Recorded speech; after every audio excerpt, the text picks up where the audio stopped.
Hello, everyone, and welcome back to another episode here on Swish City. I'm your host, Bruce Veliz, and in today's episode, we're going to dive into one of our videos where we do a NBA offseason breakdown and season preview, diving into each individual team leading up to the 2025-2026 NBA season.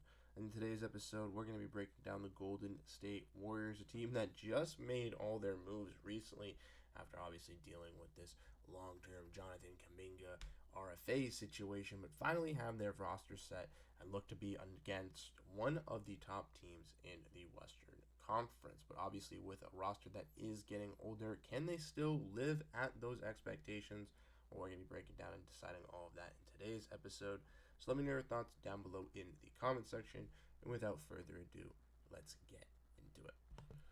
So like I alluded to in the introduction, the Golden State Warriors just recently made all their moves, right? They just signed Al Horford, and we'll get into that a little bit, but they just brought on all their signings and kind of set up their roster in motion to really be set up for this season. And even though, their announcings weren't made initially, these had been the plans since the beginning of free agency. So these players have been in contact. They have, been working out on the sides. They have been, training, getting ready for this season. And that makes sense for the Warriors, as it is essentially kind of an all-out final push for these last couple of seasons for this team as they look to get back into that title conversation with a stacked roster. Now, we'll go over the additions first, but like I mentioned, the Warriors are getting a little bit older, but still have that firepower to be, once again, maybe one of those top teams in the West. They went out and made no trades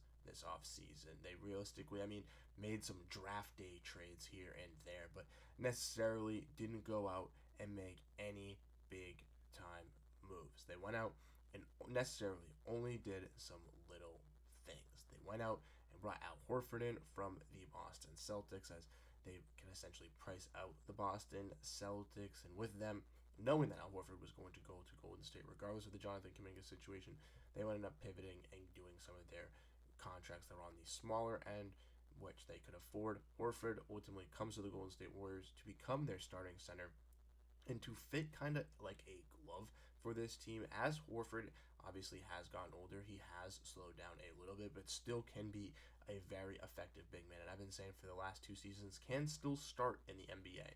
And I think he's going to be a valid piece for this Warriors team at that starting center position. They also went and brought in DeAnthony Melton from the Brooklyn Nets. Obviously, Melton had been traded away from the Warriors last season in order for them to get Dennis Schroeder, and then they ultimately pivoted away from that because they did not want to have to deal with Dennis Schroeder. He wasn't really fitting in with their team. But Melton felt no ill will because he knew that he was out for the season, wasn't going to be essentially effective for the Golden State Warriors going into that year. But since he ultimately is now healthy, he can come back and kind of regain the power that he was playing as a backup guard within this rotation, which was very successful for the Warriors for the start of the season. And then lastly, they went out and signed Steph Curry, the brother of Steph Curry, their franchise player and franchise best player ultimately.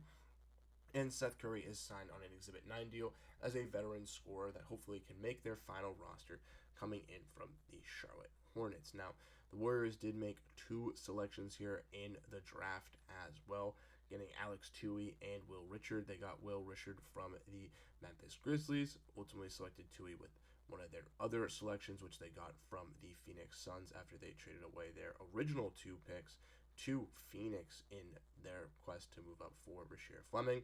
And then lastly, on the 2-way contracts, they have Pat Spencer, who was on a guaranteed contract last season, Alex Tui, who they just drafted, and then Jackson Rowe, a player who was on a 2-way last season. Who the Warriors ended up losing? Well, it's because they didn't really bring in much. They didn't end up really losing that much either. They essentially replaced Kevon Looney, a franchise center that had been playing with the team for the last couple of years as a dominant offensive rebounder. He goes to the New Orleans Pelicans to go and try to compete in their logjam of a front court over there, playing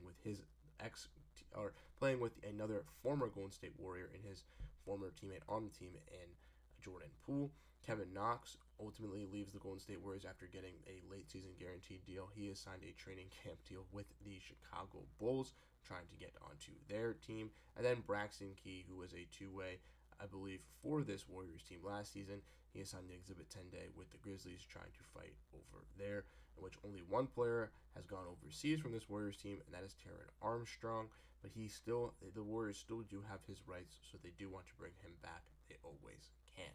So that being said, even though the Warriors didn't really make many moves until the late of this season, here is all of it. So in a shorter video, let's dive into the depth chart and go over who the Golden State Warriors, have on their roster and where I think they're ultimately going to fall in the West. So diving into this roster, we can see the starting five being Steph Curry, Brandon Podziemski, Jimmy Butler III, Draymond Green, and Al Horford. I would think that this would remain the starting fives. Curry, obviously their franchise player. Podziemski, the one that they think can be the next Steph Curry, aka the Klay Thompson replacement. He's going to start the shooting guard. Jimmy Butler, obviously the star player they traded for in there, trying to win another championship so he can have one under his belt after trying to attempt for many of them with the Miami Heat. He is now their starting small forward. Draymond's always going to be their starting power forward. And then Al Horford inserting himself into the starting center. We could see Quentin Post maybe get some starting center minutes, but I do think they'll go with the veteran Al Horford to ultimately start the season. Quentin Post has been very exceptional, though, as a young prospect. He was a second-round pick, and I believe a two-way last year, now on a guaranteed contract. The stretch five can be very valuable as a three-point shooter, and I think is going to learn a lot from the veteran in Al Horford as well. I think is going to get a lot of growth because of that. And then lastly, their third center, Trayce Jackson-Davis, who had some success before Post came in, but obviously has fallen into that third center role after, I believe, a good rookie year, but not really great after that. I think he's going to be their tertiary big as a rebounder, and we'll have to see where he falls within this Warriors team. Jonathan Kuminga, the main story of the Golden State Warriors, is their backup power forward, and with obviously him getting signed to the last possible day he could, getting a contract that basically favors him to be traded at the end, either this year or at either trade deadline this year or at the end of the season. It just doesn't seem like the Warriors and Jonathan Kuminga got a resolution that they both wanted, and I do think that Kuminga is going to have to play on this contract to once again prove that he can be worth that long-term extension that he ultimately does virtually see. I do think a team will give it to Jonathan Kuminga. I just think he has to get the playing time to deserve it, and we'll have to wait and see if Steve Kerr and the Warriors ultimately to give him that following the kind of dramatic offseason that they ultimately did have. I do think that the Warriors do not want to be stuck with Jonathan Kuminga. I don't think that they want to be dealing with this anymore long-term, and I think there are teams that are still interested in him, like I mentioned, that were still interested in him at last when he was a restricted free agent. So I do think for the Warriors, if they can find a way to move off Jonathan Kuminga at any point, even if it's not for the best possible value that they think they can get, and as long as it's good value, I think they should, just so they can kind of reset their team and find another tradable contract that they can flip for another player. Obviously, I don't necessarily know if Kuminga is going to be moved in a one-for-one deal. I think it's going to have to be a three-team deal. Then we dive into the backup small forwards, where Moody is obviously a backup too, but with them having a logjam in that guard position, you can maybe argue that Gary Payton can play the three. I don't feel confident giving Moses Moody a tertiary spot. So Moody, who's going to play that 2-3 off-ball defender and catch-and-shoot scorer, I think is going to play that backup three position, where Buddy Hield, another player who could be a tradable asset for this Warriors team coming into this season with his contract and his good three-point shooting, could virtually be a solid trade asset, but also could be a very solid six-man, depending on how this guard rotation really does play within the season. I think this is something to keep an eye on, because once again, I do think there is a log jam here, and I do think that if one of these younger players on a rookie deal or a cheaper contract does outplay a Buddy Hield, he could find himself being traded or moved, because I think the Warriors could find that replacement in another move down the line. But once again, that leans into Will Richard. They're obviously one of their second-round picks, and Guy Santos as well, filling out there at the third strings, and then DeAnthony Melton, Gary Payton Jr. Gary Payton Jr., like I mentioned, I don't think he's still going to get minutes being that third-string point guard. He's just a